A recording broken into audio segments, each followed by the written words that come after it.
तेज बारिश में सर पर टोकरी उठाए मम्मा चिड़िया पूरे जंगल में सब्जी बेच रही थी। सब्जी लो सब्जी, ताजा ताजा सब्जी, आलू टमाटर भिंडी करेला सब लो। सब्जी लो सब्जी। चिड़िया रुको रुको, मुझे 1 किलो हरी मिर्ची देती जाओ। अरे तोती बहन, इतनी मिर्ची का आप क्या करने वाली हैं? चिड़िया, मेरी माँ आई हुई है दूसरे जंगल से। वो मिर्ची का अचार बहुत अच्छा बनाती है, बस इसीलिए मैं अपनी माँ से मिर्ची का अचार बनवा रही हूँ। पूरे जंगल में तुम्हारी सब्जी ही बहुत ताज़ा होती है। हाँ तोती बहन, क्योंकि मैंने अपने खेत में ताज़ा सब्जियाँ उगा रखी हैं। फिर मानो चिड़िया बारिश में आगे बढ़ती है। चिड़िया जरा यहाँ आओ, मेरी बात सुनो। जी कपी बहन, बताइए क्या लेना है आपको? आलू और भिंडी दे दो। बिजली बहन, पिछले 30 रुपए रहते हैं आपके। हाँ हाँ, सब याद है मुझे। पहले सब्जी तो दो, पैसे भी देती हूँ। फिर बिजली कपी चिड़िया से सब्जी ले लेती है। पिछली बार जो टमाटर देकर गई थी वो सारे गले सड़े थे। चल अब भाग यहाँ से, कोई पैसा नहीं है मेरे पास।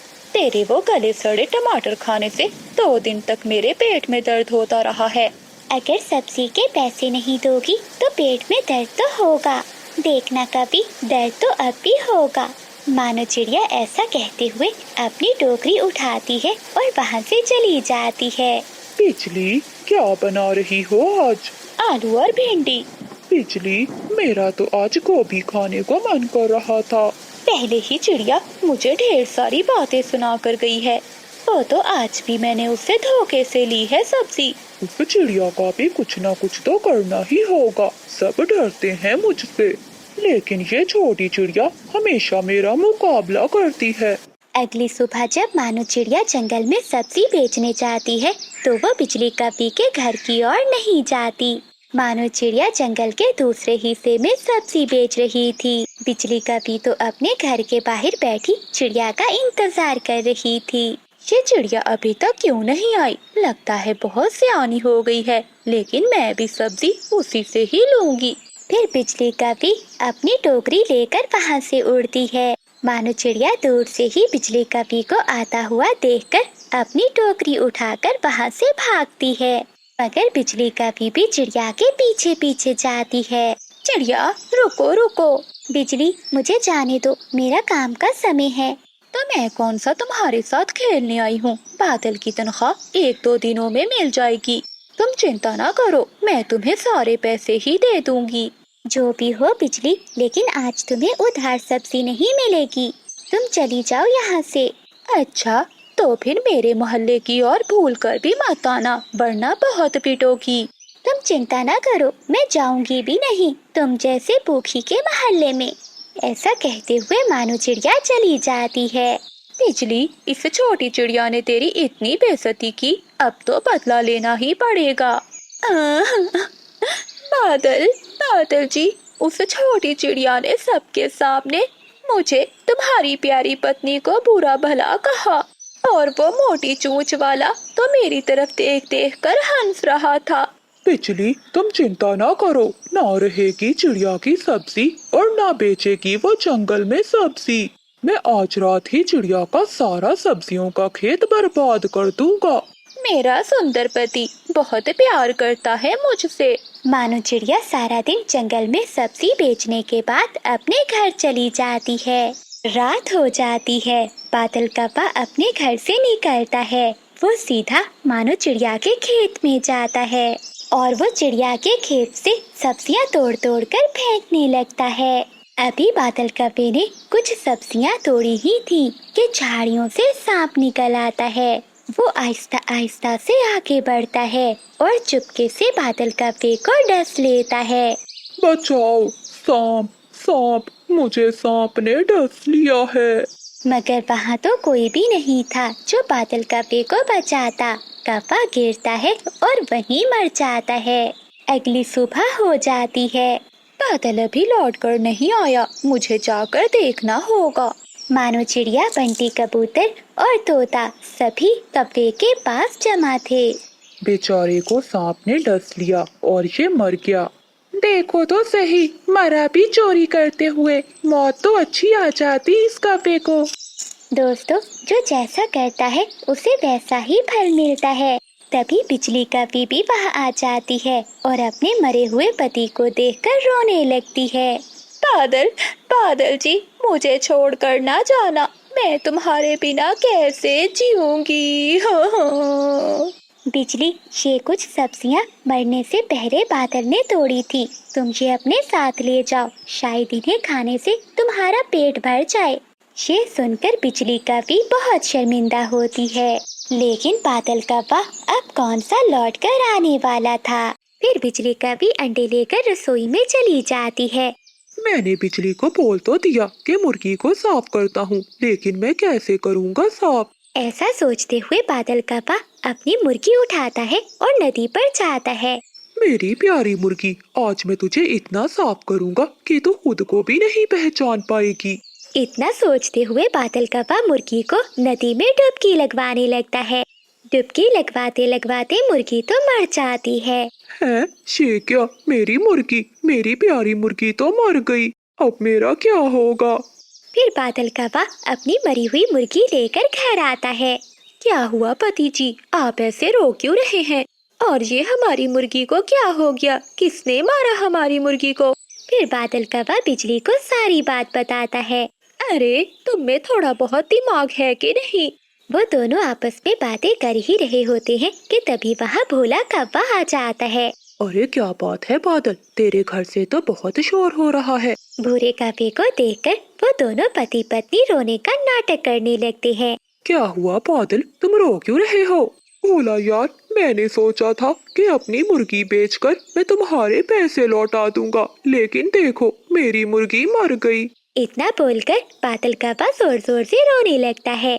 अपनी फिक्र करो बादल, मेरे पैसे तुम बाद में लौटा देना। इतना कहते हुए भूरा कौवा जाने लगता है तो बादल कौवा उसे रोकता है। भूरे यार, मुझे 500 और उधारा दे दो, मैं बाकी पैसों के साथ तुम्हें लौटा दूंगा। चुप कर जा बादल, ये ले 500। अगर तुम्हें किसी और चीज की जरूरत हो तो मुझे बताना। इतना कहकर भूरा कौवा वहाँ से चला जाता है। देखा बिजली, मेरी एक्टिंग करने से ही तो पूरा हमें और पैसे देकर चला गया है।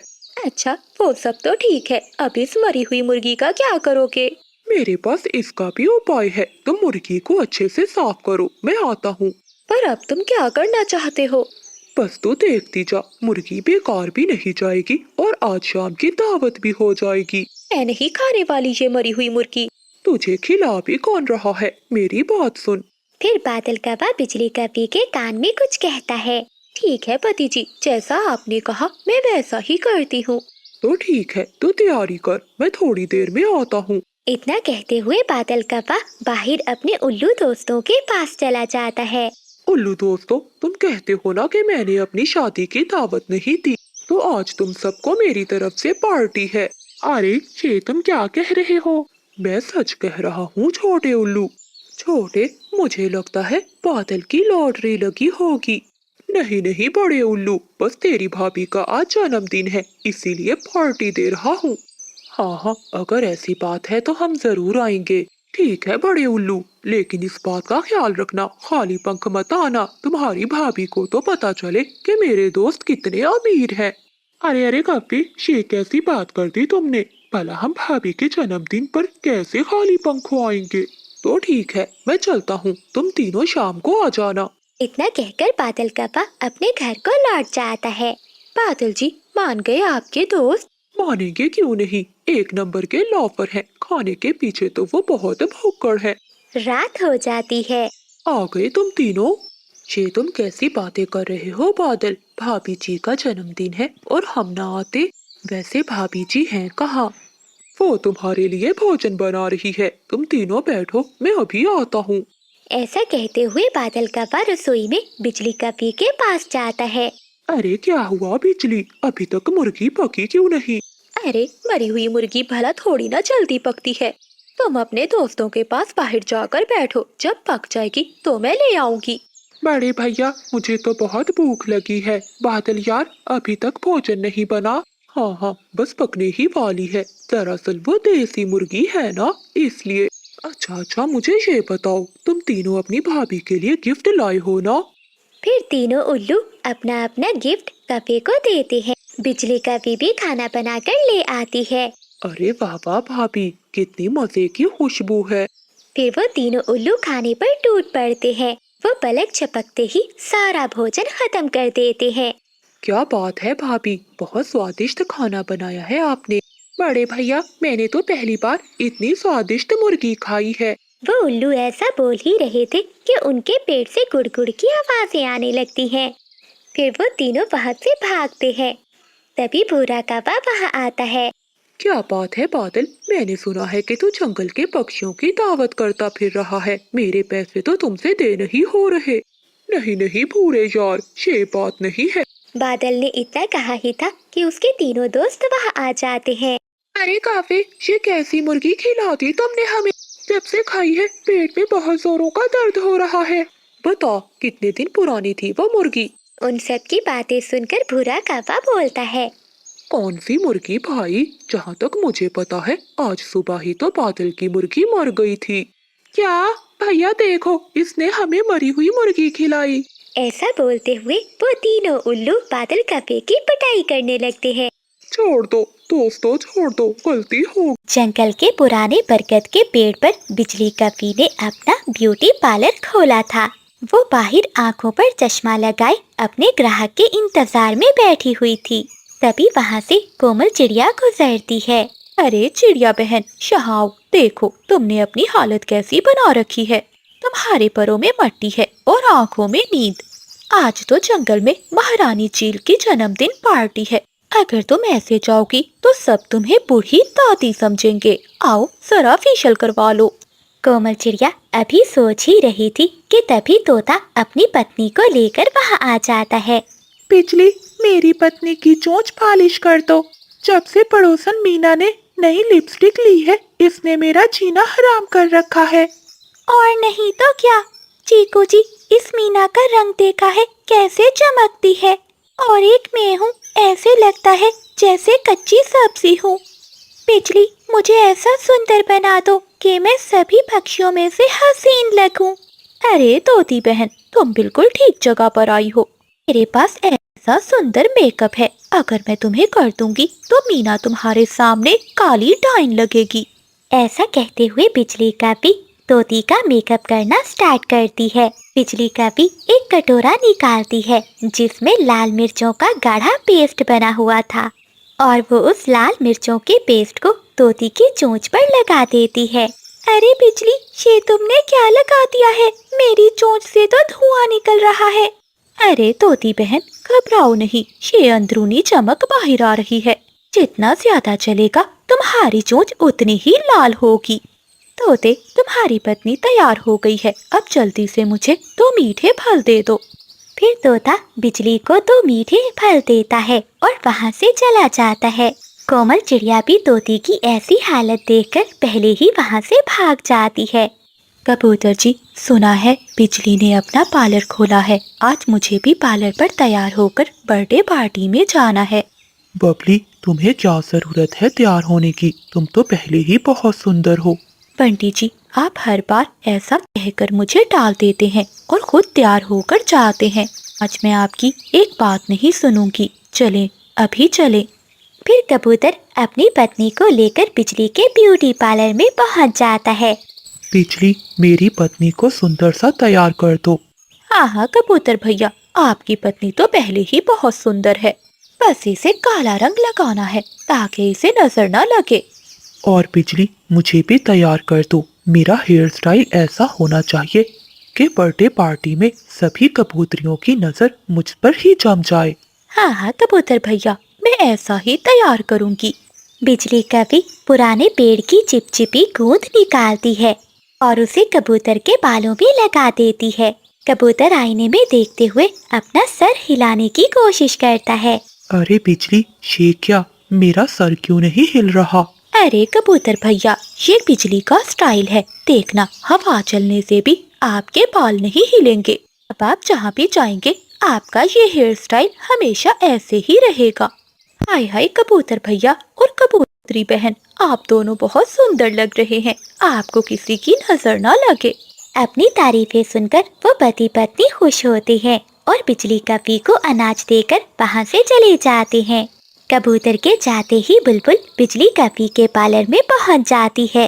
बिजली, मेरी बात सुनो, मुझे ऐसा सस्ता मेकअप नहीं चाहिए। मुझे सिर्फ अपनी आईब्रोज ठीक करवानी है और मेरे चेहरे पर ऐसा ग्लो होना चाहिए कि जब मैं पार्टी में स्टेज पर गाऊं तो लाइट की जरूरत ना पड़े। मैं आम पक्षियों की तरह नहीं लगना चाहती। अरे बुलबुल रानी, आप तो हमारे पार्लर की वीआईपी कस्टमर हैं। आपके लिए तो मैंने खास रॉयल फ्रूट फेशियल बचा कर रखा है। बिजली कपी एक बाउल में कुछ गले सड़े टमाटरों का एक गाढ़ा लेसदार रस निकालती है। ये देखो बुलबुल बहन, ये खास बेरियां हैं जो सिर्फ पहाड़ों की चोटी पर मिलती है। इसे लगाने के बाद आपका चेहरा लाल टमाटर की तरह चमकेगा। ऐसा कहते हुए बिजली कपी एक बड़े ब्रश से बुलबुल के पूरे चेहरे पर वो चिपचिपा लाल रस लगा देती है। बिजली, ये क्या लगाया है? इसमें से तो अजीब सी बदबू आ रही है। अरे बुलबुल, तुम्हें क्या पता, ये बदबू नहीं खुशबू है। ये तो अभी सेट होगी, जैसे ही सेट होगी तो देखना हर तरफ खुशबू ही महक जाएगी। शाम होते ही जंगल में चील महारानी की जन्मदिन पार्टी शुरू हो जाती है। हर तरफ रोशनी थी और जंगल के तमाम पक्षी वहाँ जमा थे। जैसे ही बिजली कपी के खास ग्राहक वहाँ पहुँचते हैं तो पार्टी में सन्नाटा छा जाता है। सभी पक्षी उनको देखकर हंसने लगते हैं। तोती तो चुपचाप बैठी हुई थी। मिर्चों की वजह से उसकी चोंच और बड़ी हो गई थी।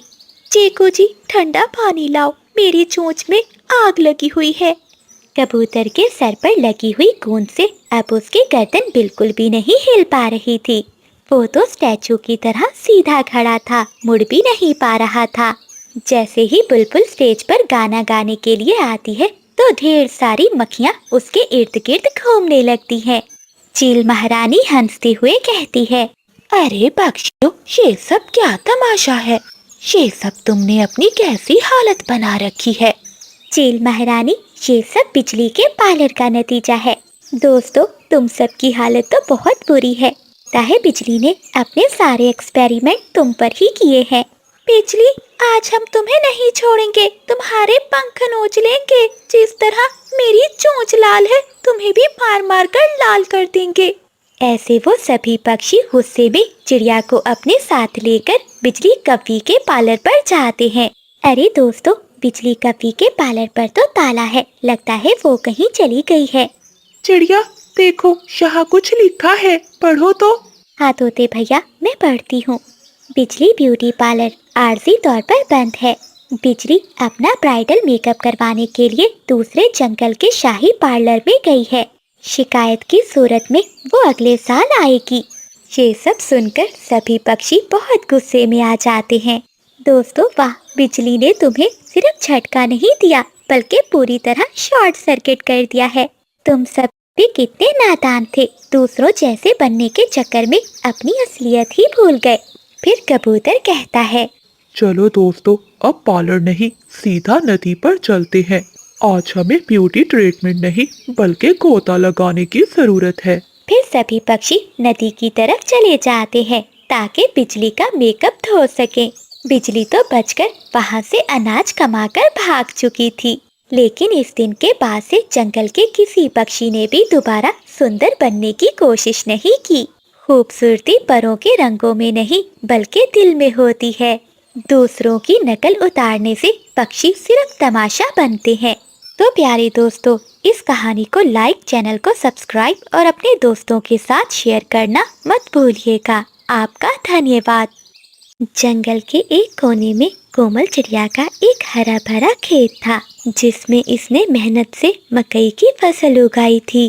कोमल चिड़िया का पति परदेश के जंगल में गया हुआ था और पीछे से इसकी सास चिड़िया पर बहुत जुल्म करती थी।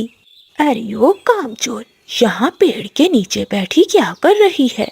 जल्दी जाकर सारे खेत के काम कर। जी माँ जी, मैं तो बस सांस लेने के लिए रुकी थी। सुबह से एक दाना भी नहीं खाया, थोड़ी हिम्मत जवाब दे रही है। अगर आप मुझे इजाज़त दें तो मैं नदी से 2 घूंट पानी पी आऊं। पानी, बाजी वाह, अभी काम आधा भी नहीं हुआ और इसे पानी की पड़ गई। देख रानो, अगर समय पर फसल तैयार ना हुई तो हम सर्दियों में क्या खाएंगे? तेरा पति तो परदेस में बैठा मेहनत कर रहा है और तू यहाँ नखरे दिखा रही है। जब तक तो पूरे खेत में पानी नहीं दे देती, तुझे पानी पीने की इजाजत नहीं है। कोमल चिड़िया रोती हुई फिर से खेतों में काम करने लग जाती है और उसकी सास बैठी चिड़िया पर नजर रखती है। चिड़िया के मकई के खेत के पास एक पेड़ पर बिजली कव्वी और बादल कव्वे का घर था। देखो बादल, इस बेचारी चिड़िया का हाल देखो। इसकी सास ने इसे नौकर बनाकर रखा हुआ है। तपती धूप में इसका रंग भी काला पड़ गया है और हिम्मत भी जवाब दे रही है। हाँ बिजली, मैं भी यही देख रहा हूँ। ये खेत बहुत हरा भरा है। अगर ये खेत हमारा हो जाए तो हमें सारा साल दर दर की ठोकरें नहीं खानी पड़ेंगी। बस हमें इस कोमल को यहाँ से भगाना है। लेकिन बादल जी, ये खेत तो चिड़िया की सास का है। वो बहुत सख्त है, वो हमें ये खेत नहीं देगी। अरे बिजली, हम सास से नहीं बल्कि चिड़िया से खेलेंगे। हम इस चिड़िया को इतना डराएंगे कि ये खेत छोड़कर जंगल से भाग जाएगी।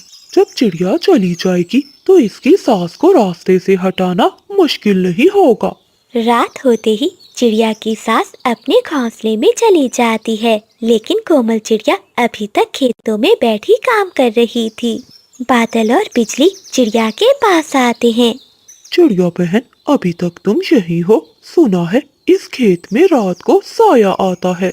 तुम्हारी सास तो तुम्हें मार ही डालेगी। इससे पहले कि तुम यहाँ किसी बला का शिकार हो जाओ, तुम ये खेत हमें दे दो और अपनी जान बचाकर यहाँ से दूर चली जाओ। बादल भाई, ये आप कैसी बातें कर रहे हैं? मेरे पति की मेहनत की निशानी है, मैं इसे कैसे छोड़ सकती हूँ? पति? अरे वो तो तुम्हें भूल गया होगा। देख लेना कोमल, अगर तुम यहाँ रही तो तुम्हारी सास तुम्हें मार डालेगी या फिर इस खेतों में जो जिन है वो तुम्हें खा जाएगा। ऐसा कहते हुए बिजली और बादल चिड़िया को डराकर वहाँ से चले जाते हैं। कोमल चिड़िया भी डरी सहमी वापस अपने घर चली जाती है। अगली सुबह जब कोमल चिड़िया नदी से पानी भरने जाती है तो वहाँ उसे कबूतर, तोता और बुलबुल मिलते हैं। कोमल बहन, तुमने ये क्या हाल बना रखा है? तुम्हारी आंखें सूज गई हैं और तुम इतनी डरी और सहमी हुई क्यों हो? क्या तुम्हारी जालिम सास ने फिर कुछ कहा है तुम्हें? कोमल चिड़िया रोती हुई अपनी सहेली बुलबुल के गले लग जाती है। तभी कबूतर चिड़िया के सामने एक मीठा फल रखता है। चिड़िया बहन, तुम ये मीठा फल खा लो, तुम्हारे शरीर में जान आ जाएगी। तभी तो तुम हालात का मुकाबला कर सकोगी। हमें सब पता है, वो कौवे बहुत बुरे हैं और तुम्हें डरा रहे हैं। वो तुम्हारे खेत पर कब्जा करना चाहते हैं। कबूतर भैया, मैं करूं भी तो क्या करूं? एक तरफ माछी का जुल्म है जो मुझे पक्षी नहीं समझती, और दूसरी तरफ ये पड़ोसी कौवे हैं जो मुझे इस खेत से निकालना चाहते हैं। मेरा तो कोई ठिकाना नहीं रहा। मेरा जी चाहता है कि मैं कहीं दूर उड़ जाऊं, जहां मुझे कोई भी पहचानता ना हो। नहीं कोमल बहन, तुम कहीं नहीं जा सकती। ये खेत तुम्हारे पति का है। तुम्हारी मेहनत का पसीना इस मिट्टी में शामिल है। अगर तुम चली गई तो इन बुरे कौवों की जीत हो जाएगी और तुम अकेली नहीं हो, हम सब तुम्हारे साथ हैं।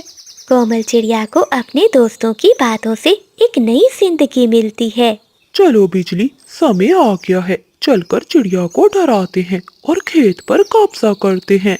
हाँ बादल जी, मैं तैयार हूँ।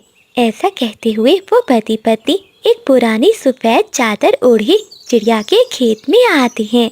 हो, मैं इस खेत का कदीम भूत हूँ। जो यहाँ रुकेगा वो जिंदा नहीं बचेगा। कोमल, कहाँ है तू? अपनी जान बचा और भाग जा, वरना मैं तेरा खून पी जाऊंगा। हा। छोड़ दो ये खेत अब हमारा है। मेरा मतलब भूतों का है। चलो दोस्तों, समय आ गया है। पकड़ते हैं इन चोरों को और बताते हैं कि असली भूत कौन होता है। ऐसा कहते हुए बुलबुल, कबूतर और तोता तीनों मिलकर उन कौवों पर हमला कर देते हैं। और उन्हें खूब मारते हैं। क्यों बादल और बिजली, बहुत शौक था ना दूसरों को डराने का। अब जरा हमारी मार का जायका भी चख लो। बिजली और बादल की खूब धुलाई होती है। वो दोनों पति पत्नी काई काई करते हुए खेत से भाग जाते हैं। तभी चिड़िया की सास वहाँ आ जाती है। देखिए माँ जी, आप अपनी बहू पर कितना जुल्म कर रही थी, इसलिए तो वो कौवे इस बात का फायदा उठाकर आपके खेत पर कब्जा कर रहे थे। क्या बादल, वो कौवे मेरे सामने चिड़िया की बहुत बुराइयां करते थे। माँ जी, वो सिर्फ आपको बेवकूफ बना रहे थे ताकि आप कोमल पर और जुल्म करें और वो टूटकर ये जंगल छोड़कर चली जाए, और फिर आपको रास्ते से हटाकर वो इस खेत पर कब्जा करने वाले थे। कोमल बेटी, क्या मैं वाकई ही इतनी अंधी हो गई थी? मैंने इस जंगल के झूठे पक्षियों पर यकीन कर लिया और अपनी बेटी जैसी बहू को बोझ समझा। मुझे माफ कर दो बेटी, मैंने तुझ पर बहुत जुल्म किया। माँ जी, ऐसा मत कहिए, मुझे पता है आप उन कौवों के बहकावे में आ गई थी। आप मेरी माँ हैं और मैं आपकी बेटी। उस दिन के बाद से कोमल चिड़िया और उसकी सास मिलकर खेतों में काम करती हैं। मिलकर काम करने से उनकी फसल बहुत अच्छी होती है। वो ढेर सारी बोरियां मकई की भरती हैं और उन्हें जंगल में बेच आती हैं। तभी बंटी चिड़ा भी परदेस के जंगल से आ जाता है और वो परिवार खुशी खुशी अपना जीवन गुजारने लगते हैं। कुछ घाव समय के साथ साथ भर जाते हैं, लेकिन माँ से बिछड़ने का दुख वो है जो आत्मा को खा जाता है। कोमल चिड़िया की जिंदगी इसी समय रुक गई थी जब इसकी माँ इसे अकेला छोड़कर चली गई। आकाश चिड़ा, जो अपनी बेटी की उदासी बर्दाश्त नहीं कर पा रहा था, एक ऐसे फैसले की तरफ बढ़ रहा था जो इसका घर बसा देता या सब कुछ राख कर देता। कोमल बेटी, कब तक ऐसे अकेली बैठी रहोगी? तुम्हें एक माँ के प्यार की जरूरत है और मुझे एक सहारे की। कल बिजली कभी आ रही है, वो तुम्हारी नई माँ होगी। बाबा, क्या वो मुझे मेरी सगी माँ जैसा प्यार देगी? हाँ बेटा, वो तुमसे बहुत प्यार करेगी। उसकी भी एक बेटी है, वो तुम्हारे जितनी है। तुम दोनों मिलकर खुश रहना। अगली सुबह सूरज की पहली किरण के साथ बिजली कभी अपनी बेटी पिंकी को लेकर वहां पहुंच जाती है। बिजली कभी पूरे जंगल में अपनी लालच की वजह से मशहूर थी। इसे पता था कि आकाश एक भोला भाला मेहनती चिड़ा है जिसने अपनी मेहनत से ढेर सारा सोना और अनाज जमा कर रखा है।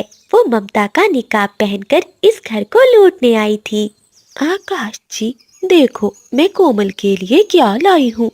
आज से ये घर मेरा है और कोमल मेरी बेटी है। मेरी पिंकी और ये कोमल दोनों मिलकर खेलेंगी। मुझे तुम्हारी कसम, मैं तुम्हारी बेटी की आंखों में एक भी आंसू नहीं आने दूंगी। पास बैठा मिठू तोता बिजली को देखकर बोलता है, आकाश भैया, कभी और चिड़े का जोड़ नहीं बनता। पानी और आग का रिश्ता मत जोड़ो, पछताओगे। अरे तोते जी, अपनी अकल अपने पास रखो। मैं यहाँ प्यार बांटने आई हूँ, तुम्हारी बातें सुनने नहीं। फिर आकाश चिड़ा बिजली का भी उसकी बेटी पिंकी को लेकर अपने घर के अंदर चला जाता है। शादी के कुछ दिन बीतते ही घर का नक्शा बदल जाता है। शेर की खाल पहन लेने से गिद्दड़ शेर नहीं बन जाता। जैसे ही आकाश चिड़ा दाना लेने दूर जाता है तो बिजली का भी मलका बन जाती है। कोमल, जो शहजादियों की तरह रहती थी, अब अपने ही घर में एक नौकरानी बन चुकी थी। कोमल चिड़िया अपने घोंसले में सोई हुई थी। तभी बिजली का भी आकर चिड़िया को लात मारती है और उठाती है। ओए महारानी, उठ जा, जाकर नदी से ठंडा पानी ला और मेरी बेटी पिंकी के परों को साफ कर। और हाँ, खबरदार, अगर आकाश को कुछ बताया तो तेरी जुबान काट दूंगी। देखो माँ, ये काली चिड़िया कितनी गंदी लग रही है। इसे कहो मेरे लिए शहद भी ढूंढ कर लाए, मुझे भूख लगी है। कोमल चिड़िया चुपचाप वहाँ से चली जाती है। वो नदी के किनारे बैठकर रोने लगती है। तभी बुलबुल कबूतर वहाँ आते हैं। कोमल, ये तुम्हारी कैसी हालत हो गई है? तुम्हारी आंखें भी सूजी हुई हैं और शरीर पर भी बहुत घाव है। क्या तुम्हें बिजली ने मारा है? हाँ चिड़िया, सच बताओ, बुलबुल सब ठीक कह रही है। हमें तुम्हारी हालत देखकर सब मालूम हो रहा है। हम सब ये बातें आकाश को बताते हैं। ये कभी तो हमारे जंगल के सुकून को बर्बाद कर रही है। नहीं दोस्तों, अगर पापा को पता चला तो वो टूट जाएंगे। वो बिजली पर बहुत भरोसा करते हैं। ऐसे ही कुछ दिन बीत जाते हैं। आकाश की तबीयत भी खराब हो जाती है और वो घोंसले में लेट जाता है। मैं सब सह लूंगी, बस पापा खुश रहे। पिंकी, आकाश ने अपना सारा सोना अपनी बेटी कोमल को दे रखा है। जब तक ये कोमल जिंदा है, आकाश वो सोना मेरे नाम नहीं करेगा। कल सुबह हम इसे अंधी खाई में भेजेंगे। वहाँ एक पुराना दुश्मन सांप रहता है, वो इसका काम तमाम कर देगा। हाँ माँ, फिर तो सोना भी हमारा होगा और आकाश